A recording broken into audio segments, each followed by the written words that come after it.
siguen ganando por goleada los angloparlantes, pero bueno. Voy a presentaros a la doctora Araceli Rodríguez Mateos, que es profesora titular de Estética y Teoría de las Artes y secretaria académica de la Facultad de Artes y Humanidades en la Universidad Rey Juan Carlos. Entre 2020 y 2023 ha coordinado el programa de doctorado en Humanidades, Lenguaje y Cultura, y antes, en 2016, junto al profesor Antonio Sánchez Escalonilla, puso en marcha el máster en guión cinematográfico y series de televisión en la misma universidad. Su investigación se ha desarrollado en los ámbitos de la historia del cine y la historia de la fotografía. Desde el año 2022 ha participado en 7 proyectos de investigación competitivos. Madre mía. 6 de los cuales son de carácter nacional, y ha sido investigadora principal de uno de ellos. Coordina el grupo de investigación de alto rendimiento en artes visuales y estudios culturales de la Universidad Rey Juan Carlos, GIAMBEC. Ha publicado artículos, capítulos de libros y editado monografías de investigación en revistas y editoriales prestigiosas. También ha realizado estancias de investigación en la University of Central Lancaster, Preston, en Reino Unido, Universidad de California, en Los Ángeles, y la Università Católica del Sacro Cuore, en Milán, Italia. Es decir, no solo es una experta en imagen fija y en movimiento, sino una investigadora internacional que es la protagonista de la ponencia plenaria de hoy. Acabará un poquito antes de la 1 para que tengamos unos breves minutos de preguntas y parar hasta la tarde. Gracias. Muchísimas gracias, Pilar. Bueno, buenos días, bienvenidos, bienvenidas a esta sesión. Agradezco de veras su asistencia. Para mí es un placer estar aquí con todos ustedes, compartir estos 2 días de congreso, y por supuesto hago extensivo mi agradecimiento a la organización del congreso, a la directora del mismo, a Pilar, y bueno, pues a todos aquellos compañeros, amigos, colegas de las investigadores que estoy conociendo, ¿no? Estos días. De verdad que es un placer. Bueno, el título de mi conferencia, Retrato y construcción del sujeto en el siglo XIX, con él quiero plantear una idea que se ha venido recogiendo aquí en las intervenciones anteriores. Recuerdo que ayer Pilar, cuando inauguraba el Congreso, hacía mención precisamente a esta nueva manera que tenemos, ¿no?, de vernos en las imágenes, de construirnos a través de las imágenes. El profesor Hall después en su conferencia también hizo alusión, ¿no?, a algunas de las cuestiones que yo voy a mencionar aquí o que voy a recoger aquí, porque realmente me parece que uno de los elementos claves, ¿no?, de la cultura contemporánea y unos elementos claves de reflexión para los investigadores que estamos en estos, y en general, ¿no?, para los artistas y para los ciudadanos también, es cuáles son las relaciones, o sea, cómo se han conformado esas relaciones entre la imagen y el individuo, ¿no?, en la contemporaneidad. Unas relaciones que tienen unas implicaciones profundas desde el punto de vista psicológico, es decir, cómo nos vemos en las imágenes, cómo nos reconocemos en ellas, cómo nos construimos, ¿no?, a partir de las imágenes, pero también tienen unas implicaciones de carácter sociológico, ¿no?, derivados de esta esfera individual. Es que también a través de las imágenes nos relacionamos con los demás en este marco de convivencia más amplio, y por tanto pues es una cuestión fundamental, ¿no?, esa relación de imagen y sujeto, imagen e individuo. Estas relaciones vienen determinadas, cuando pensamos en imágenes, pues en primer lugar por la tecnología, ¿no? Ya se ha hablado de tecnología constantemente, estamos hablando de esas tecnologías que derivan en una serie de estéticas, ¿no?, y una serie de posibilidades de representarnos o autorrepresentarnos. Pero también tienen que ver, por supuesto, con el marco de pensamiento en el que se fraguan las imágenes, circulan, se consumen, y tienen que ver con los usos, ¿no?, de estas propias imágenes, ¿no?, con los usos que hacemos de ellas. Entonces, claro, estamos en un contexto que es el de la tecnología digital, que bueno, emerge con fuerza a finales del siglo XX y que impera, ¿no?, en la actualidad, y es un contexto en el que lo digital ha redefinido las imágenes fotoquímicas, ¿no?, del cine, de la fotografía, también las electrónicas, la imagen videográfica, ¿no? Ayer se hablaba un poco hasta qué punto, le preguntaban al profesor Hall, podemos hablar de fotografía cuando hablamos de tecnología digital, ¿no? Entonces, lo digital redefine este universo de imágenes, emerge un universo de imágenes que tiene cada vez más capacidad de penetración social, las imágenes virtuales, ¿no?, las generadas a partir de procedimientos informáticos. Tenemos en el horizonte las inteligencias artificiales, ya se habla de ellas, ayer hablábamos de ellas, ¿no?, por sus posibilidades de aplicación y es un interesante terreno de reflexión. Y entonces, en este contexto de lo digital, emerge pues un nuevo régimen perceptivo, ¿no? En palabras de Pierre Sorlin, que es un sociólogo francés que se ha dedicado a los estudios de la cultura visual contemporánea. El régimen perceptivo es esas coordenadas visuales que nos permiten a nosotros, a través de las imágenes, reconocer el mundo, aprender el mundo y reconocernos a nosotros mismos, ¿no? Entonces, todo eso un poco estamos en un paradigma emergente, diferente, y a mí me parecía muy oportuno, por las cuestiones que se plantean ahora, retroceder un poco, ¿no?, echar la vista atrás y irnos al principio de la cultura visual contemporánea, ¿no?, con la aparición de la fotografía en el primer tercio del siglo XIX, porque me parece que aquí, en este recorrido que yo voy brevemente a formular, se revisan algunas cuestiones que creo que son relevantes para la reflexión que podemos hacer ahora, ¿de acuerdo? Ese es un poco el marco, ¿no?, de mi charla.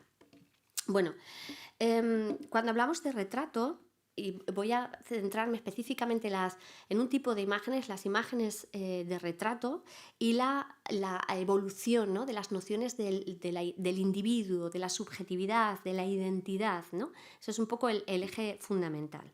Bueno, en este eje voy a convocar propuestas teóricas desde la historia del arte, la psicología de la percepción, a la sociología y también los estudios culturales, ¿no? Bueno, cuando yo les pongo esta imagen, que ustedes fácilmente reconocerán porque es uno de los retratos del Fayum, ¿no?, de esta provincia egipcia que se encontraron, ¿no?, y que pertenecen al periodo de la ocupación romana. Cuando hablamos de retrato, hablamos de una imagen que representa, que evoca, que sustituye a un individuo, ¿no? Y está presente en las manifestaciones culturales más antiguas y es uno de los grandes géneros en la historia de las imágenes artísticas o sencillamente en la historia de las imágenes. Traigo esta imagen, estos retratos que son especialmente seductores, sorprendentes, bueno, pues por el semblante, por la expresión, por el aura de la cara. Después hablaremos de todo esto. Y lo traigo aquí porque es verdad que el uso de este retrato en el contexto ritual, en el contexto funerario, vincula a la imagen con la muerte desde el punto de vista antropológico, pero además vincula a la imagen en un sentido poético con la idea de muerte del individuo. Fíjense en esta cita de Ivo Andrić, del escritor transmutado, ¿no?, en la piel de Goya, en este texto maravilloso que le dedicó al pintor aragonés en el año 1961, y decía lo siguiente: cuando retratamos a alguien, lo matamos un poco con cada mirada, como el taxidermista mata a los animales que prepara.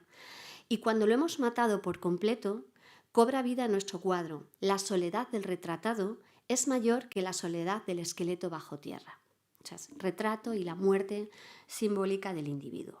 Bueno, en esta tarea de matar e inmortalizar al protagonista del retrato, el pintor o la pintora tradicionalmente se preocupa sobre todo de la cuestión del parecido físico, ¿de acuerdo? El parecido entre la imagen y el referente, y para ello desde el Renacimiento pues cuenta con numerosos estudios fisionómicos y tratados, ¿no?, que le aconsejan sobre cómo conseguir ese parecido físico, ¿no? Pero al mismo tiempo en la pintura, tradicionalmente en el retrato, en el género, se ha idealizado a la persona, es decir, al mismo tiempo que se procura que haya una semejanza entre imagen y modelo, El pintor, la pintora, va a resumir en una imagen la idea que él o que ella tiene del individuo al que está retratando. Intenta condensar su identidad, ¿no?, en una expresión. Me encanta este cuadro, es uno de mis cuadros favoritos de Goya. En él, bueno, pues ven ustedes cómo retrata, ¿no?, a su amigo Jovellanos, ¿no? Y ven cómo, además de todos los atributos simbólicos que hacen referencia, pues, a que era una intelectual, a una persona preocupada por el progreso, ¿no?, por la ciencia, por las letras, ¿no?, por salir de esa cultura, bueno, pues más anclada, ¿no?, en España, muy del gusto afrancesado. En esa expresión pensativa, en esa expresión simbólica, Goya está retratando bueno, intenta condensar esas características de un humanista y al mismo tiempo de un hombre adelantado a su tiempo, ¿no?, a finales del siglo XVIII.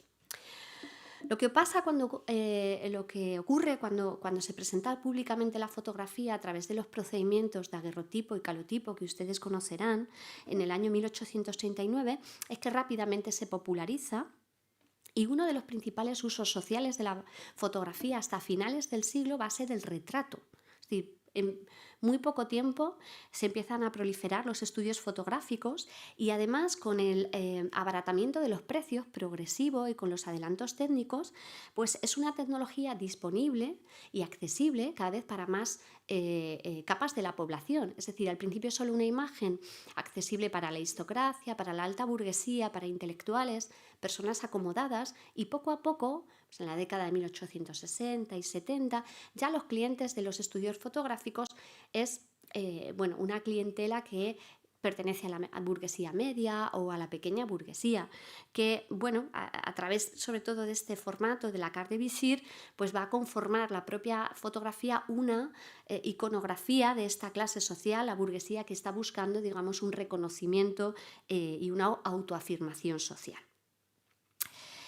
En ese proceso de rápida asimilación de la fotografía hay una cosa muy curiosa, y es que los primeros retratos produjeron una reacción contradictoria en los clientes. O sea, al mismo tiempo que se sorprendían, vacilaban en reconocerse en ellos. Nadar, que fue un fotógrafo eminente, uno de los mejores fotógrafos franceses, que trabajó en París, ¿no?, en la segunda mitad del siglo XIX, en sus memorias cuenta lo siguiente: una pareja, hombre y mujer, de no importa qué nivel social, vienen a ver sus pruebas fotográficas. Es tan buena la opinión que tiene cada uno de sus méritos físicos que la primera impresión de cualquier modelo ante las pruebas de su retrato es casi siempre, inevitablemente, de contrariedad y rechazo. No hace falta decir que aquí no hablamos más que de pruebas perfectas. Algunos tienen el hipócrita pudor de disimular el impacto bajo una aparente indiferencia, pero no les crean en absoluto. Ya habían entrado por la puerta en actitud desafiante, arisca, y muchos saldrán hechos una furia. Claro, Nadar abundaba en esta cuestión y advertía a los jóvenes fotógrafos de que iban a recibir muchas quejas de los clientes, porque con humor además comentaba una anécdota de un tipo que le enseñó las primeras pruebas del primer retrato que se había hecho nunca, y entonces el tipo estaba bueno, vacilante, miraba la imagen una y otra vez, y entonces el Nadar le preguntó que qué tal le parece, ¿no? ¿Cómo se ve usted? Y él le dijo: no estoy mal, señor, estoy contento. Bueno, la entonación es mía, ¿no? Pero es que luego Nadar se dio cuenta que estaba mirando una foto que no era suya. Entonces, claro, esto pasaba mucho, él lo cuenta. Gente que intentaba reconocerse en fotos que no eran suyas, ¿no? Este tipo de confusiones y de no reconocimiento también en las fotos que eran suyas era algo muy frecuente. ¿Por qué? Pues porque allá donde la fotografía había sido indulgente, ¿no?, al atenuar las imperfecciones, la fotografía registraba con un crudo detalle la geografía del rostro. La gente se quedaba muy impactada cuando se veía en esa imagen externa. Yo no sé si ustedes han tenido alguna vez la ocasión de hacerse un daguerrotipo. Fotos sí, nos hemos hecho muchas fotos. ¿Pero un daguerrotipo? Bueno, pues tengo un amigo daguerrotipista que hace talleres. Yo no me he hecho nunca un daguerrotipo, tengo ganas de hacerlo. Y me cuenta que hoy en día la gente, al término del taller, cuando se ve en la placa, se impacta muchísimo. al verse en ese tipo de imagen, ¿no? Porque recoge absolutamente todo, todos los detalles del rostro. Entonces, claro, nosotros si tenemos esa reacción cuando ya estamos acostumbradísimos a vernos mil veces en las fotos, imagínense ustedes en el siglo XIX, cuando realmente era la primera vez que uno se hacía retratar, ¿no? Claro, la psicología de la percepción, ¿qué nos dice? Un poco para explicar esto, que la noción de semejanza se basa en el reconocimiento de las formas, ¿no? Y por tanto en nuestra experiencia. Pero claro, si nosotros no teníamos, la gente del 19 no tenía antes fotografías para aprender, no había aprendido a leer las fotografías, no había aprendido a leer su rostro o los rostros en fotografías, ¿no? Y no tenían modelos fotográficos previos. Bueno, aquí he puesto una imagen de Baudelaire, que es uno de los grandes intelectuales y críticos de arte, ¿no? Y teóricos de arte del 19, por esa relación que él tenía ambivalente también con la foto, ¿no? La desmerecía como instrumento artístico, pero luego también se hacía retratar. Fíjense ustedes qué diferencia entre un retrato, por ejemplo, del siglo XVIII y un daguerrotipo, ¿no? Del XIX. En el XVIII el pintor pues está singularizando algunos rasgos fisionómicos en la modelo, los ojos, la boca, la expresión, ¿no? La nariz, pero el rostro también los difumina. Es muy difícil atribuir una edad exacta a la modelo, ¿no? Porque también eran retratos que se hacían una vez en la vida, probablemente, ¿no? Entonces tenían que servir y no databan, ¿no? No tenían esa voluntad, ¿no? de fijarla en un punto concreto, ¿no? de su biografía. Y sin embargo, en la derecha, que es un daguerrotipo que está retocado, ven ustedes que está coloreado, hay color en las mejillas, pero la definición del rostro en general es mucho más precisa, ¿no? Entonces, ¿por qué la gente no se veía, no se reconocía en estas imágenes? Bueno, es verdad que la gente estaba acostumbrada a verse en los espejos, pero la imagen especular es una imagen que desaparece. Y claro, la fotografía tiene esa materialidad. Ayer hablaba Hall de eso mismo, ¿no? Esa imagen que te proyecta en un objeto externo. ¡Wow! Y eso era muy nuevo, muy novedoso, ¿verdad? Y además con ese nivel de detalle. Esa idea de materialidad, esa idea del objeto externo, de verte reflejado ahí, es una idea muy poderosa. Porque en la medida en que avanza el siglo y estas nuevas imágenes proporcionan unas coordenadas diferentes para observar las caras, para Pierre Sorlin eso motiva que se desarrollara el gusto por la introspección psicológica. Es decir, al verse proyectadas en esos pequeños objetos externos que podían examinar, muchas personas fueron llamadas a mirarse y a pensarse como jamás lo habían hecho antes. En las palabras de Sorlin, la representación humana, el retrato, no solo informa acerca de su modelo, también habla a cada individuo de lo que él mismo es. Lo obliga a preguntarse cómo se para, cómo sonríe, a qué se parece. O sea, esas imágenes empezaron, ¿no? Incentivaron esas preguntas sobre uno mismo, ¿no? Al verse reflejado ahí. Bueno, hay que tener en cuenta una cuestión muy interesante, y es que este es un daguerrotipo de Izaza en el año 1848, que me parece espléndido. Hay que tener en cuenta que la fotografía se desarrolla en un contexto cultural en el que el pensamiento positivista impera, y a la vez que se desarrollan la protociencia de la psicología. O sea, empieza a desarrollarse las primeras aproximaciones y reflexiones en torno al individuo y a la esfera psicológica y a la psique. En términos de científicos modernos me estoy refiriendo. Y este desarrollo paralelo es muy interesante. Hay una cuestión, y es cómo la fotografía se usa como instrumento empírico en estas primeras investigaciones. Son conocidos, por ejemplo, los experimentos de Duchenne de Boulogne, que es considerado un pionero de la neurología, en el que utilizaba la fotografía en su estudio sobre el mecanismo de la expresión facial humana y que pretendía ser un análisis electropsicológico de la expresión de las emociones. Él trabajaba con pacientes del Hospital de la Salpêtrière en París, a quienes activaba, como ven ustedes aquí, los músculos de la cara con electrodos, porque creía que cada músculo representaba un movimiento del alma, o sea, un movimiento interior que expresaba algo del interior del individuo. y de hecho hizo una lista de 53 emociones que podían ser clasificadas según el movimiento o acción muscular.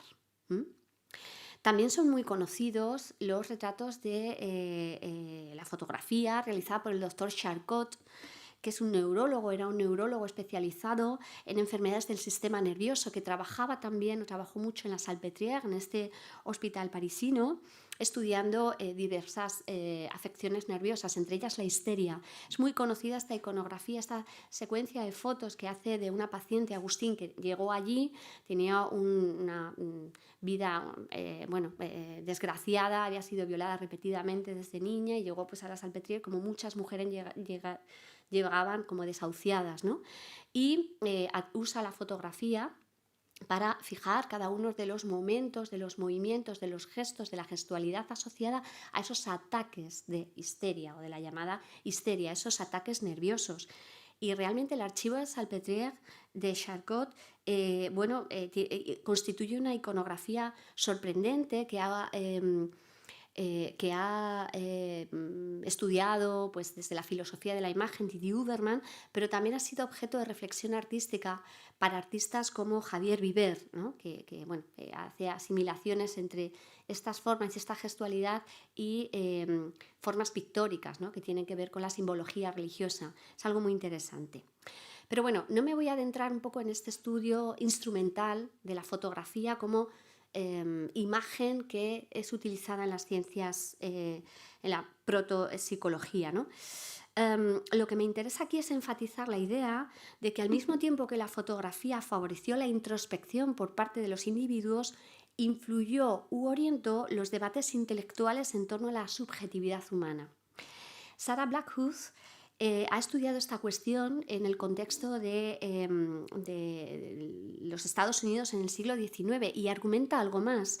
Para ella el retrato no solo reflejó las ideas cambiantes en torno a la personalidad, sino que produjo esas ideas dando forma y sondeando en la relación entre cuerpo, mente y alma. ¿Por qué? Porque la fotografía se hizo eco de la vieja aspiración del retrato pictórico, la de no limitarse a describir con fidelidad los rasgos de un rostro, sino quería ir más allá de las apariencias y expresar algo más profundo sobre el individuo retratado. En otras palabras, quería también, al igual que hacía la pintura, conectar la apariencia exterior y la vida interior. En 1864, el pintor y daguerrotipista Marcus Aurelius Roth escribía a propósito del retrato que el propósito debía ser el mismo, tanto si el pintor utilizaba un pincel de pelo de camello como si utilizaba el pincel del sol, es decir, utilizaba la fotografía. ¿Y cuál era ese propósito? Capturar el alma, lo original en el individuo. Y aquí hay dos cuestiones interesantes. La primera es una cuestión de carácter terminológico. ¿Qué es el alma? ¿Qué era el alma? ¿Qué era eso? ¿Qué era eso del interior del individuo que se tenía que revelar o que se tenía que expresar? Porque claro, los términos empleados hasta entonces eran carácter, esencia, disposición, y poco a poco estas reflexiones psicológicas, estos estudios psicológicos promovieron que la subjetividad fuera entendida más en la mente que en el alma. Si asociaban la subjetividad cada vez más a la capacidad del cerebro para el pensamiento, la razón, la percepción. Entonces, poco a poco, al mismo tiempo que los retratos se popularizaban, ganaban peso los términos como psicológico, psicología, ¿no? en lugar de alma o carácter, así de manera genérica. La segunda cuestión tiene que ver con cómo hacer visible eso que es intangible, eso que es abstracto, cómo hacer visible un rasgo psicológico. Miren ustedes este retrato maravilloso de Gillian Adamson, miren la expresión de esa mujer, miren esos ojos, miren la disposición del gesto de las manos. ¿Cómo se hace posible, se hace visible ese interior? Hubo quienes negaron esa posibilidad a la fotografía. Proust decía que él nunca vio en las fotografías su idea de las personas que conocía. Sin embargo, sí que hubo otros que pensaron que la fotografía era un medio idóneo para ese estudio psicológico de las personas.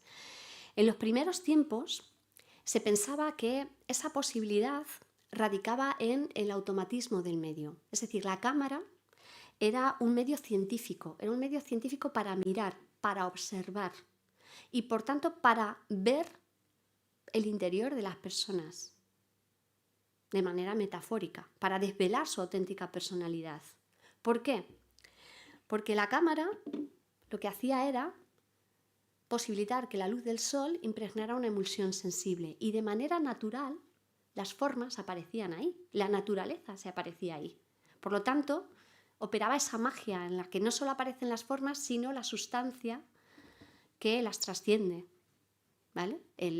Aquí tenemos un retrato de Henry Fox Talbot, ¿no? El padre del calotipo, patentado también en el año 39 en Inglaterra, y él titula su libro publicado a principios de los años 40, The Pencil of Nature, el lápiz de la naturaleza. Estaba absolutamente convencido de que era un medio fantástico porque la naturaleza, los objetos, la realidad física se dibujaba a sí misma, sin mediación humana, solo técnica.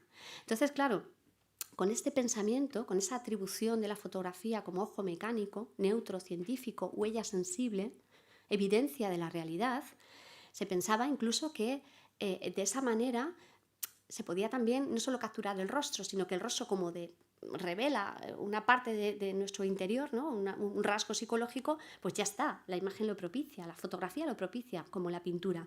De hecho, hay una interesantísima novela de Nathaniel Hawthorne, un escritor americano, publicada en 1851, que se llama La casa de los siete tejados, y en ella el protagonista, un personaje principal, es desvelado, ¿no? Su naturaleza criminal a partir de una foto. Porque en una foto que recoge un gesto que él no había preparado, no había posado, en ese gesto se traducía su trasfondo criminal, ¿no? Y decía el autor: creemos que solo puede describir el aspecto de la gente, hablando de la fotografía, pero hace aparecer su carácter secreto y hasta una verdad que un pintor jamás se atrevería a traducir si pudiera describirla. Fíjense ustedes en estas imágenes que les traigo aquí, que son también muy conocidas. Era tal la confianza en la foto como medio de registro, como ojo mecánico, que nos permite ver incluso lo que el ojo humano no puede registrar, que en el 19 la aplicación de la fotografía fue vastísima, ¿no? En estas protociencias que tienen que ver con teorías somáticas como el vitalismo, la frenología, etcétera, etcétera, se aplicaba, ¿no?, al estudio de la fisionomía de los criminales en las comisarías, ¿no? Ahí tienen ustedes una recopilación de rostros, pues que traducían también a partir de ese estudio fisionómico, ¿no? Y se intentaba hacer un paralelismo con un trasfondo moral, ¿no?, reprobable. Pero también se intentaba fotografiar el aura de las personas, ¿no? En eso es la teoría del vitalismo. Ahí tienen la foto del aura vital de un niño. También se fotografiaba gente durmiendo para intentar capturar la esencia, la materia, ¿no?, de los sueños, que es invisible al ojo humano. Incluso también se aplicaba en las sesiones de espiritistas, ¿no?, en esto que ya ni es pseudociencia ni es nada, en estas corrientes que se pusieron tan de moda a finales del XIX y a principios del siglo XX en la costa este de Estados Unidos y en Inglaterra, ¿no? Entonces, fíjense ustedes este retrato de la derecha, la señora Collins y el padre de su marido, reconocido por algunas personas. Es una carte de visite. Es decir, y es un retrato, no es una imagen de una sesión de espiritismo, que había muchas también, sino es un retrato, ¿no? Entonces, esa idea de que la foto va más allá de la apariencia, de que la foto nos revela algo de nuestro interior. Y claro, ya el círculo se cierra con los rayos X, ¿no?, con la invención de los rayos X en 1895. Esa imagen tomada por el doctor Röntgen, ¿no?, donde ya la foto no solo penetra, ¿no?, en nuestra psicología, sino también en la materia, ¿no?, y entonces desvela absolutamente nuestro interior. Les traigo aquí dos artículos de la revista gráfica, la Ilustración Española y Americana. No se ven muy bien, pero fíjense, en el de la izquierda son los dos de 1897. En la izquierda se producen imágenes de la aplicación de los rayos X a un cuadro, ¿no?, a una pintura, para desvelar lo que hay detrás. Es que era algo absolutamente fascinante. Y en la derecha, pues aquí tenemos las primeras pruebas del dispositivo de los rayos X, pues para desvelar lo que hay en el interior de una maleta, ¿no? O sea, el régimen visual de la vigilancia, ¿no?, que es materia absolutamente contemporánea de reflexión, pues también emerge en estos años. Pero fíjense ustedes, y esto es una anécdota, este artículo no se ve muy bien, publicado también en la revista gráfica Nuevo Mundo un año antes, donde se habla de la fotografía del pensamiento, ¿no? Es decir, el doctor Baraduc había demostrado con pruebas ante la Sociedad de Medicina de París la posibilidad de fotografiar el pensamiento. O sea, la cámara fotográfica era el gran medio que desvelaba, ¿no? Nos desvelaba absolutamente como individuos, por fuera y por dentro, en un sentido físico y en un sentido psicológico. Volvamos a la idea del retrato. ¿Qué pasaba? Pues que en la medida en que se popularizó esto como negocio, pues, y con la carte de visir, y, en fin, lo que sucedió es que, los retratistas aprendieron a sugerir poses y los retratados aprendieron a posar, porque claro, muchos de ellos no les interesaba tanto que les hicieran un retrato psicológico, sino que querían era un retrato que evidenciara su posición social y su contexto social, que era donde iban a utilizar esas imágenes. Y entonces, por eso, progresivamente, y en su afán por reconocimiento artístico, hubo algunos fotógrafos que dijeron, quita, vamos a ver, no, una cosa es lo que hacen estos retratistas comerciales y otra cosa es lo que el genio artístico, ¿no?, que está detrás de la cámara, el autor que hay detrás de la cámara, la mirada que hay detrás de la cámara puede propiciar. La cámara por sí misma no revela la psicología de nadie, es la psicología del autor, ¿no?, que está detrás de la cámara, quien, como hacía el pintor, es capaz de hacer emerger ahí una personalidad. Claro, hacían suya también esta idea neoplatónica, ¿no?, de que el genio puede atravesar el velo de las meras apariencias y revelar la verdad. Bueno, claro, me tengo que retrotraer a Nadar y he empezado poniendo esta imagen maravillosa de Julio Verne, que es uno de mis escritores favoritos, porque Nadar es uno de los primeros que busca esa introspección, ¿no? Fíjense ustedes cómo desnuda la escenografía, cómo enfrenta al individuo a la cámara, cómo se afana también en buscar esa expresión en la mirada, esa expresión dominante, ese aura, ¿no?, en términos de Petrarca, ¿no?, entendida como ese punto de contacto entre lo externo y lo interno. Bueno, Nadar les freía preguntas antes de retratarlos. Tenía una batería de preguntas y en función de esa batería de preguntas y de las respuestas, él se hacía una idea del modelo, aunque muchos eran amigos naturalmente y los conocía muy bien.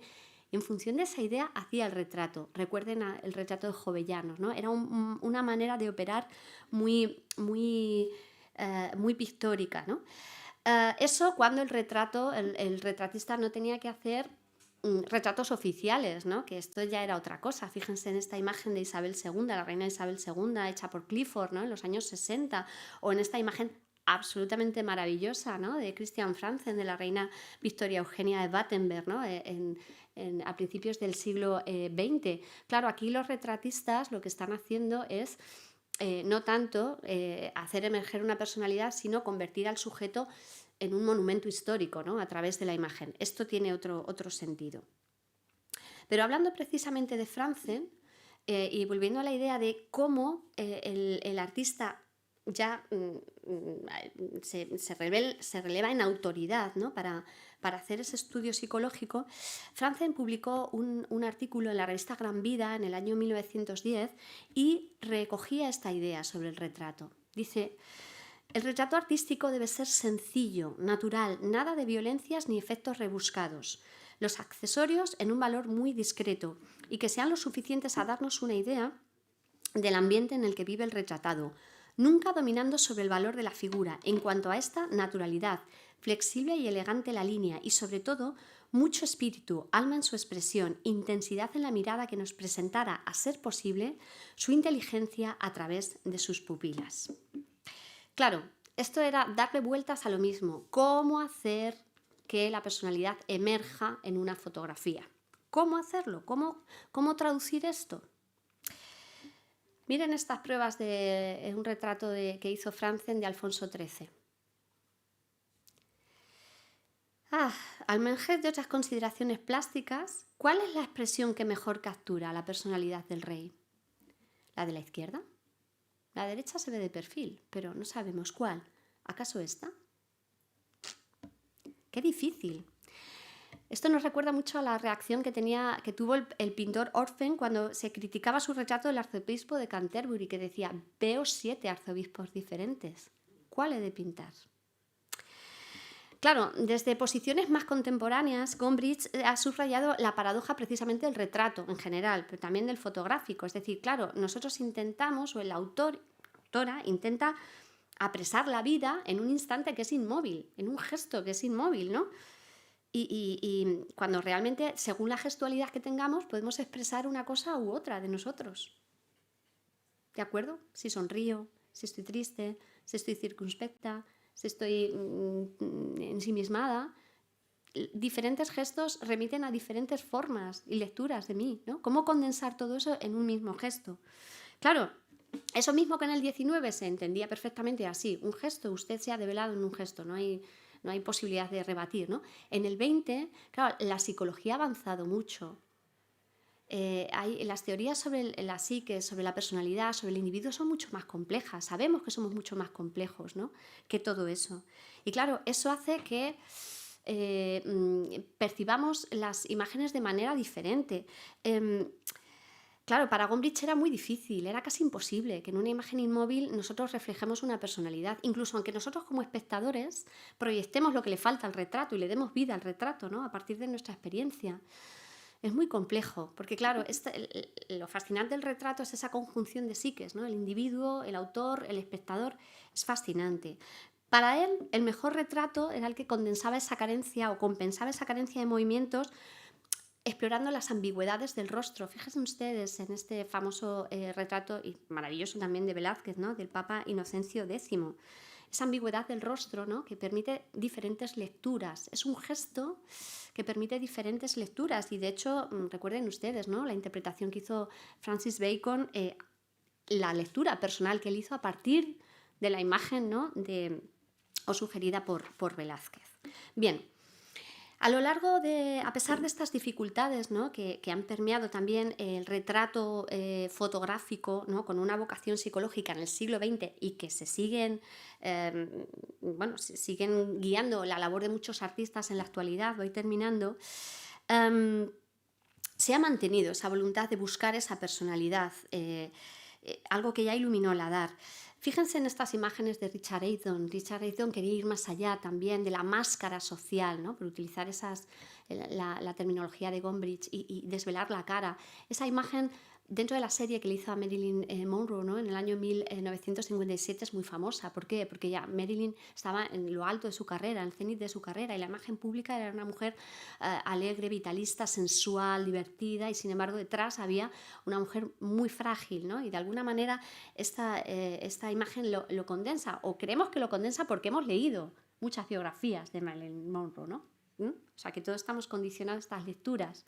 Bueno, Richard Avedon también en su método de trabajar agotaba, ¿no?, a los retratados, y cuando ya les agotaba, ellos toda la pose que llevaban, ¿no?, a la sesión se había desvanecido, ¿no?, y emergía la persona. Pero me gusta también mucho esta imagen de Groucho Marx del año 1972, donde literalmente es la persona detrás de la cámara, del cómico, ¿no?, de la máscara del cómico, de ese maravilloso puro y ese maravilloso bigote que nos hizo tanto reír. Bueno, voy terminando ya y enlazo un poco con el momento presente, que es lo que me había dado pie a este recorrido y a esta relación entre imagen fotográfica y autopercepción del individuo, introspección psicológica, emergencia de la subjetividad. Claro, estamos en un momento en el que ya nosotros somos espectadores críticos, hemos aprendido a poner el acento en el discurso y no tanto en la faceta de registro que tiene la foto, ¿no? Y creemos en la noción de construcción, ¿no?, y no de simple representación. Ya no somos tan ingenuos cuando vemos fotografías. La tecnología digital, que es una tecnología fácilmente manejable y de uso cotidiano, pues ha asentado también y ha naturalizado de una manera mucho más democrática, si ustedes me permiten, esa noción del individuo que se construye, la imagen del yo, menos vinculada ahora a la memoria familiar y a un deseo del autoconocimiento, y más orientada principalmente a la proyección social. Y aquí hay una clave muy interesante, y es que creo que el autorretrato, el selfie compartido, en esa imagen se proyecta la idea del yo auxiliar, que es una teoría enunciada por el psicoanálisis moderno, por autores como Darius Leskaukas, que hacen referencia con la idea del yo auxiliar a esa faceta de la personalidad que nosotros moldeamos, ¿no? En función del rol social que desempeñamos o que deseamos desempeñar, ¿no? En función de ese deseo de validación social, de cumplir expectativas de los otros, ¿no? Entonces el selfie moderno, en este autorretrato, vemos que se repiten patrones, ¿no? De representación, ¿no? Así, la sonrisa, tal, bueno, esto va cambiando con los gustos, pero se repiten patrones igual que se repetían en la carte de visite del siglo XIX, que también eran unas imágenes de naturaleza y de uso evidentemente social. La diferencia es que el individuo ahora deja de estar sometido a la mirada del fotógrafo. Ahora el individuo controla el dispositivo y es absolutamente consciente de su artificio, las situaciones elegidas, los gestos, el ademán, los filtros, los programas de edición. Emplea el retrato como máscara que le sirve para ubicarse y moverse en el espacio público de la red. O sea, empleamos las imágenes en ese yo auxiliar, en esa construcción psicológica del yo auxiliar, ¿no? Y lo que me interesa también mucho, y ya voy terminando, es que estas herramientas, que por otro lado no son nuevas, ya he dicho que el retoque fotográfico se iba haciendo desde el siglo XIX. Lo que pasa ahora es que todo se ha facilitado enormemente, ¿no? y se ha agilizado muchísimo.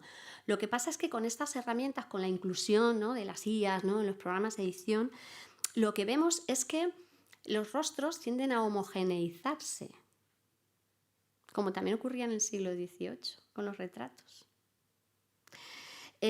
Claro, parece que los rasgos singulares de cada persona que la fotografía había, ¿no? retratado crudamente, ¿no? en esos daguerrotipos del XIX, se quisieran diluir, ¿no? en esquemas estéticos generales impuestos por la moda. Hay 1000 webs de análisis facial con AI, ¿no? con inteligencia artificial, y usted a partir de ahí ya opera, ¿no? y redefine el rostro. ¿Saben ustedes lo que pasa? Pues que los psicólogos ahora están avisando sobre cómo afecta esto a la autoestima de los individuos. O sea, viajamos desde el 19, no nos reconocemos, Dios mío, ¿quién soy? ¿Cómo? ¿No? Voy a pensarme, ¿no? a través de estas imágenes nuevas. Entonces pasamos a esta idea del efecto dismorfia, ¿no? O sea, nos vemos diferentes, cómo nos vemos en el espejo y cómo nos vemos en esta galería de fotos. O sea, hay un efecto psicológico ahí muy tremendo, que también se daba en el 19, pero de forma muy diferente, porque en el 19 sí se reconocían en los objetos lo que rechazaban en las imágenes. ¿Y ahora qué nos pasa? Más o menos en el espejo nos reconocemos, pero lo que no, o sea, lo que vemos en el espejo no nos gusta mucho. Pero lo que ya, y las cámaras de zoom, ¿no? y de Teams, y todo esto que se está generando una ansiedad, que la gente va a las clínicas a retoques estéticos porque no se reconoce, ¿no? en esas imágenes. Entonces, ¿qué hacemos? Nos construimos imágenes fotográficas, videográficas, ¿no? con esos filtros y tal, para sentirnos mejor. Pero claro, todo eso también genera un efecto en cómo nos pensamos, en nuestra percepción de la autoestima y frustración. El siguiente paso, y esto ya lo dejo como materia de reflexión o de debate final, viene enunciado, insisto, por las posibilidades de la aplicación de los programas de inteligencia artificial. No solo permiten reconstruir rostros a partir de tomas anteriores. Bueno, vemos aquí, ¿quiere usted crear un rostro similar al suyo, pero que no sea el suyo? Y así lo puede poner usted en las redes sociales, ¿vale? Se parece un poco, pero no es exactamente usted, ¿eh? Es complicado. Bueno, y ya lo siguiente, claro, es crear rostros de personas que no existen. Abajo hay una propuesta artística, ¿no? sobre eso mismo, con programas de inteligencia artificial. Claro, esto se lleva haciendo toda la vida en dibujo. Piensen ustedes en los retratos robots, ¿no? de la criminología, pero piensen ustedes en la historia del arte. O sea, hay infinidad, millones de imágenes de seres que no existen. La clave, claro, de las IAs es que de repente nos generan una imagen de personas que no existen que se parece a la foto. Y aunque nosotros ya sabemos que la foto es una construcción, ¿vale? Y la idea del discurso y tal, seguimos anclados y seguimos valorando que es una huella sensible, una evidencia de que algo ha existido. Entonces, claro, aquí tenemos un problema, ¿no? ¿Cómo entendemos estas imágenes, cómo las pensamos? Y un problema añadido. Jolines, vemos rostros, vemos ademanes, vemos gestos. Ya hemos aprendido en casi 2 siglos a querer buscar una psicología, una interpretación psicológica detrás. Y claro, de repente nos acabamos descubriendo en esa niña preciosa, ¿no? En estos rostros intentamos ver quién hay detrás, cómo es la persona que hay detrás. No existe.